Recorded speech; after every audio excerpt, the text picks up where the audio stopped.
In the first half of the 20th century, the Santa Clara Valley was very different than it is today. Its wealth lay in the abundance of family farms that produced fruit and vegetable for the San Francisco Bay Area and beyond.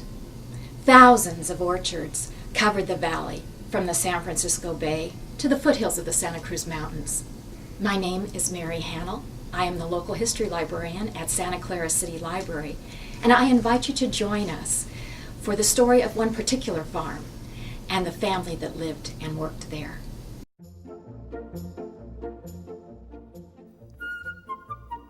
Welcome to The Better Part, a program that encompasses a diverse spectrum of topics important to our community, which we hope will both inform and entertain you. We invite you to sit back and enjoy the program.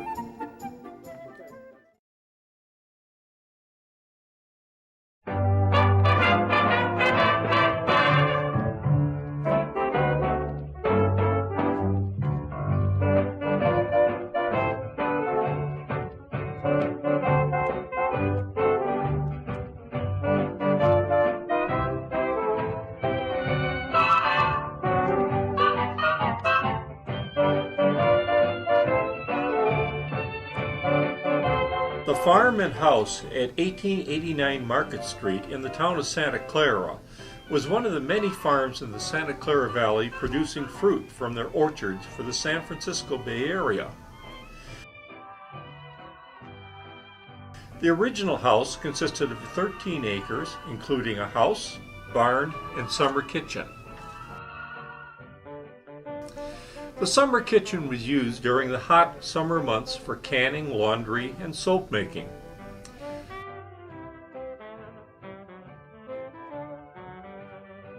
A tank house that currently stands on the property was not originally part of the farm. It was moved to the property from the nearby Rumboldt's farm in 1987 when that property was purchased by a developer.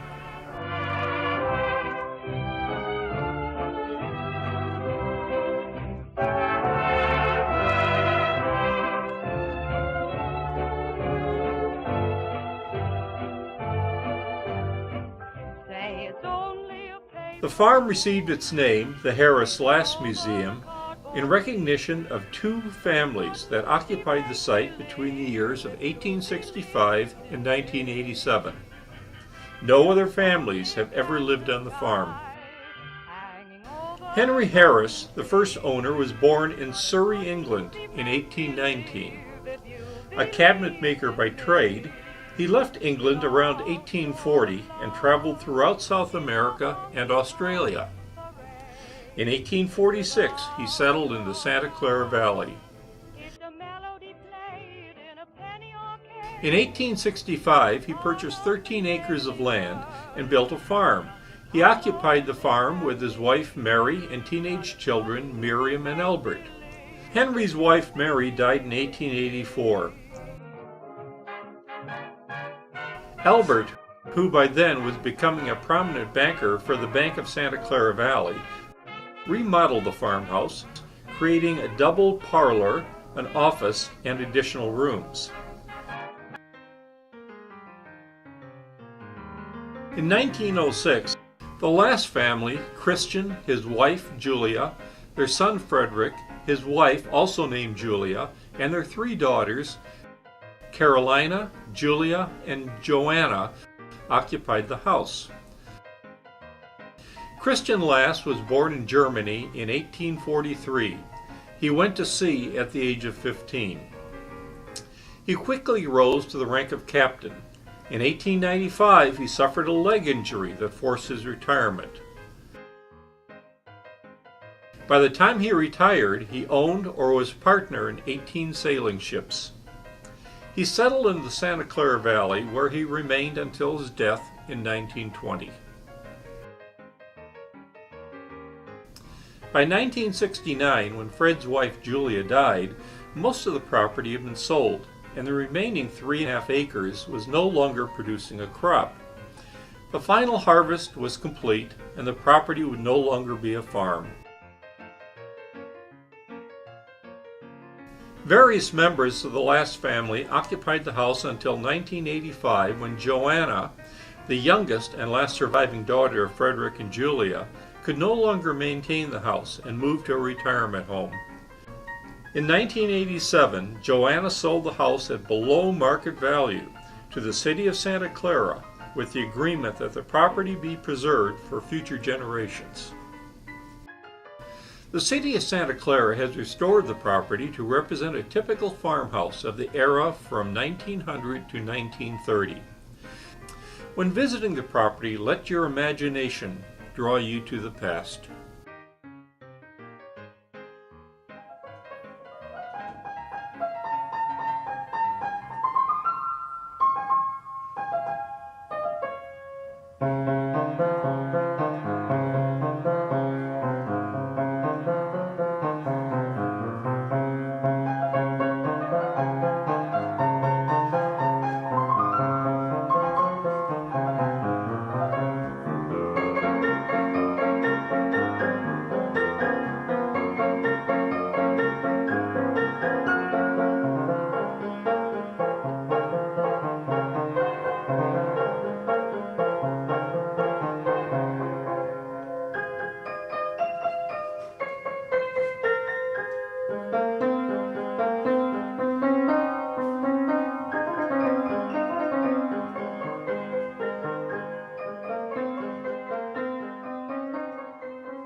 It is a warm spring morning in the Santa Clara Valley.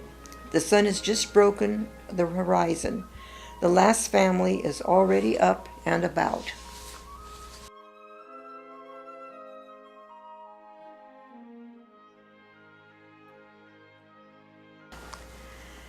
The captain is at the sink that he has had installed in his bedroom to provide the convenience of an uninterrupted morning shave.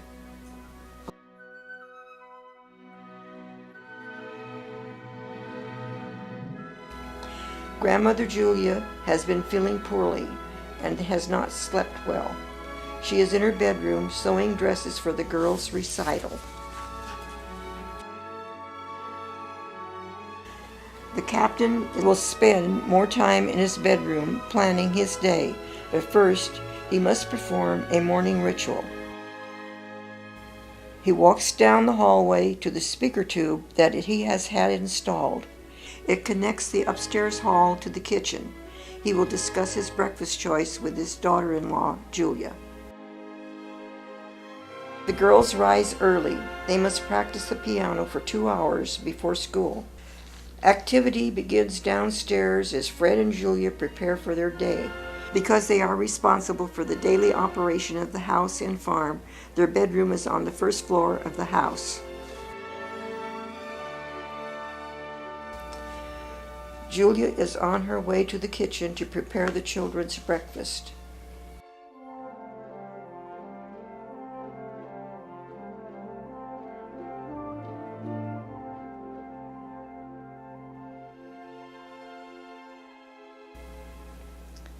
The adults will have their breakfast after the children have finished.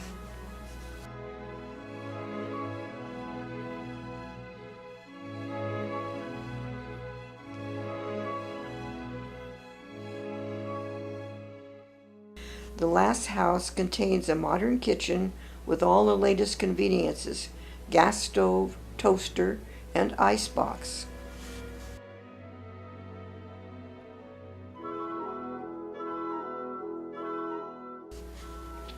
The girls sit down for breakfast of porridge. The talk around the table is of school and the upcoming piano recital.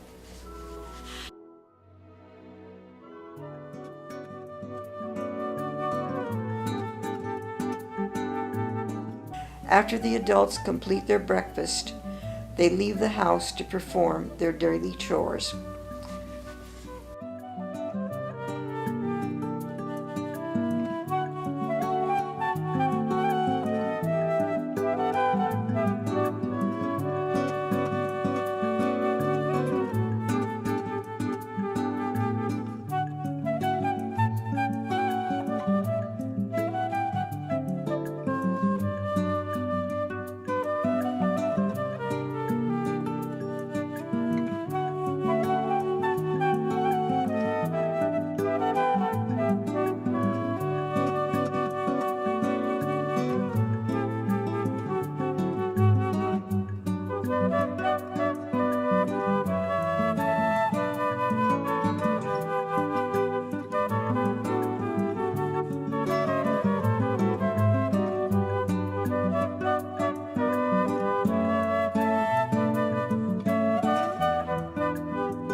One important chore is to assure that there is a sufficient supply of fresh water. The captain will engage the windmill to pump water to the tank, which sits higher than the house.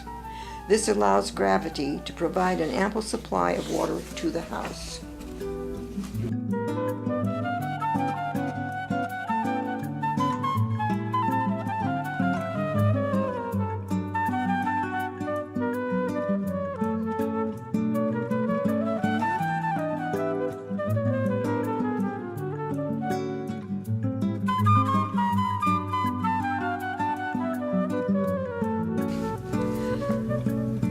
Frederick begins his day in the machine shop.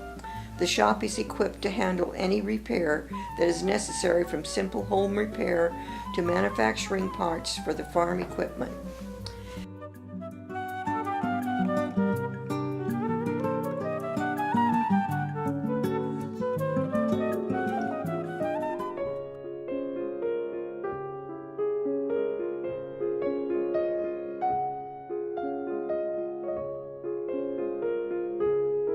As evening approaches, everyone gathers in the parlor to await dinner. This is a good time for the girls to persuade their grandfather to tell them one of his many stories. They sit at his feet, enthralled with his tales of adventure on the high seas. After dinner, the family will read, play games, or listen to music. It is obvious that this family appreciates music by the number of musical instruments and musical devices in the parlor. The last family has an organ, piano, and zither, as well as an Edison gramophone and Regina music box. My grandmother played the zither. She used to play in concerts in San Francisco.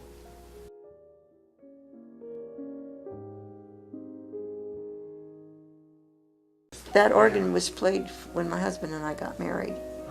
We were married at Mom's and Dad's house on Homestead Road, and they moved the organ out there. My music teacher played the wedding march for us on that when we were married.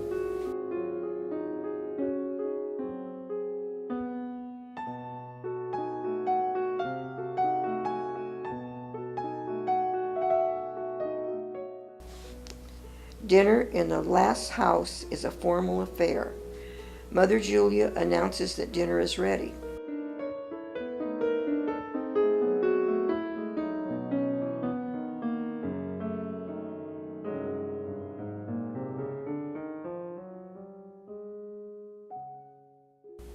Everyone proceeds to their place at the table and stands by their chair.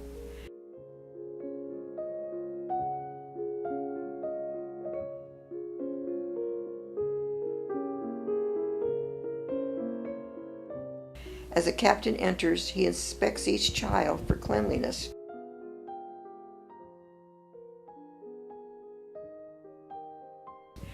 Everyone bows their head for the blessing.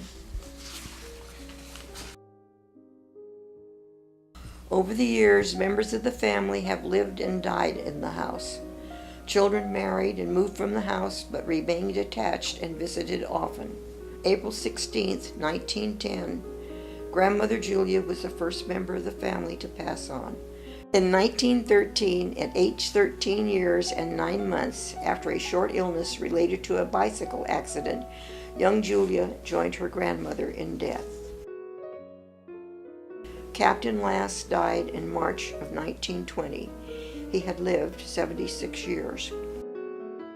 On May 26, 1932, Fred passed away. In 1918, Carolina married Thomas Bull and left the house to raise her family. Carolina passed away in 1964. Mother Julia often stated she wished to live until 1965, when the house would be 100 years old. She lived to see the 100th year of the house and passed away 4 years later on October 18, 1969.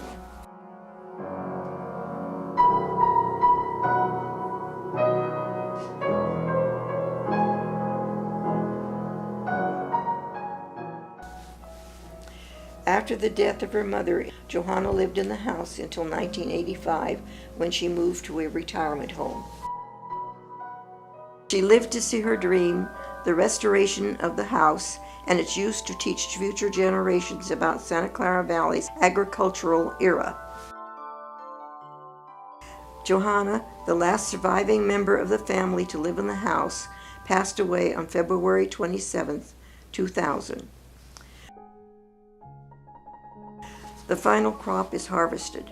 The Harris and last families are gone, but the house still provides a valuable reminder of another time in Santa Clara Valley. Every Christmas in there for 80 years. Even my grandchildren came here for Christmas. The kids remember it. They remember staying here and being here.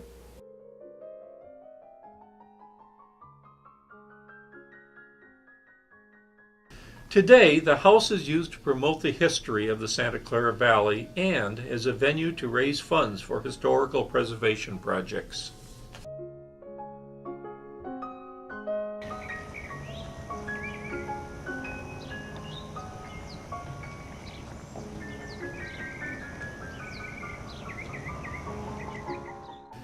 The garden provides a perfect setting for summer events.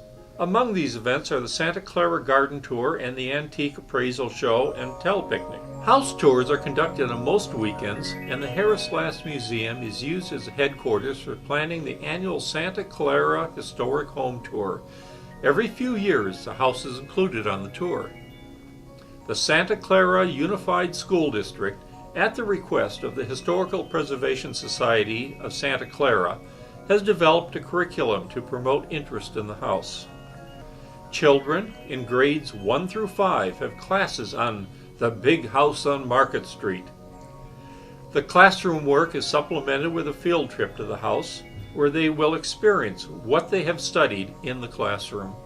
This was one of the greatest additions to the program. We were able to read stories about what life was like for the children, and they also made these books in 5 different levels. Each of the books is a book of stories, short stories, that are about the children that lived here at the time.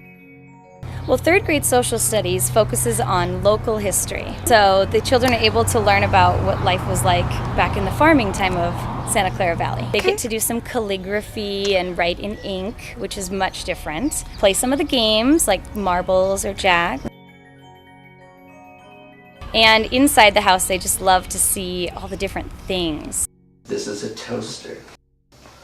Does it look like your toaster? No. No, there's no plug. Back, the girls, when they moved here, didn't have electricity. They had to make their toast on top of the stove.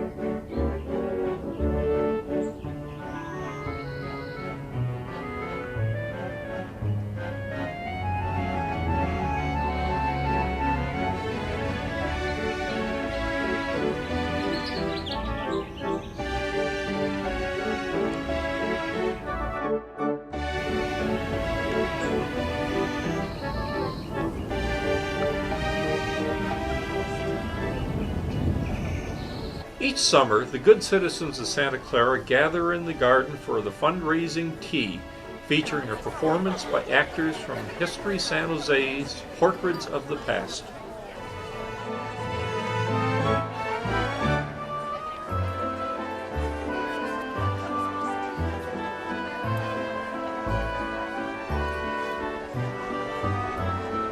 Actors from this ensemble, dressed in period costumes, portray actual pioneers from Santa Clara Valley's past.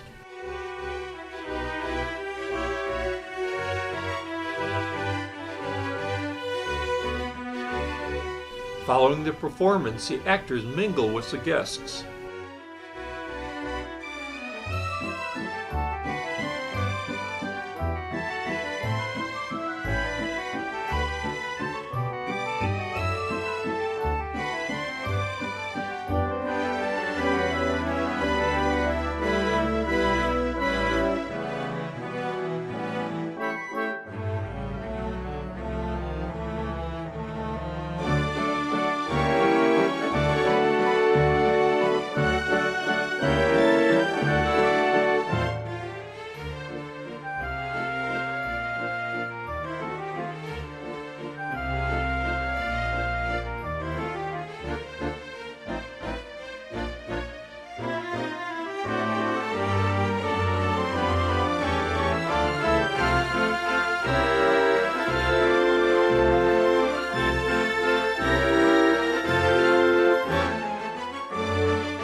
The garden is also available for weddings, birthdays, and other occasions.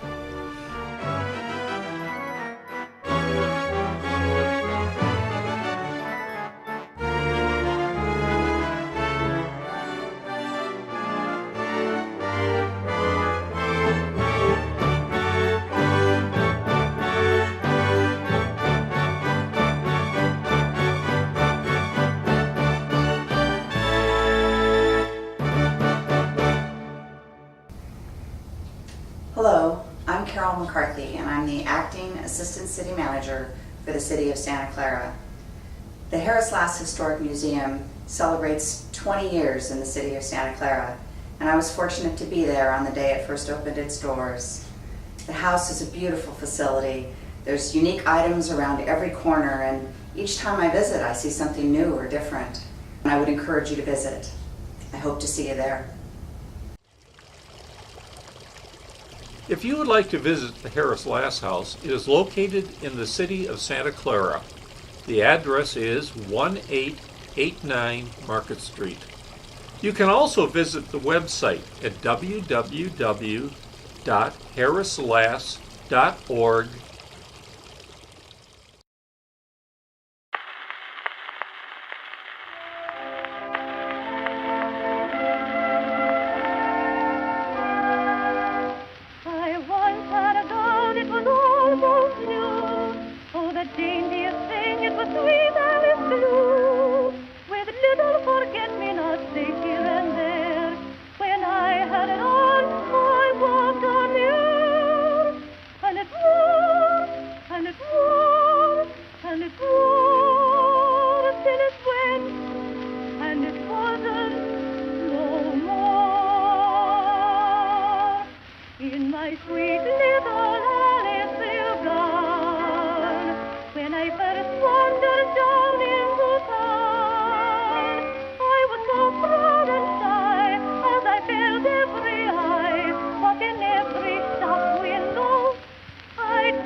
Thank you for joining us.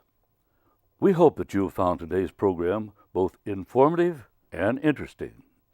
If you would like to suggest a topic or a guest for the better part, you can always reach us at the Cupertino Senior Center.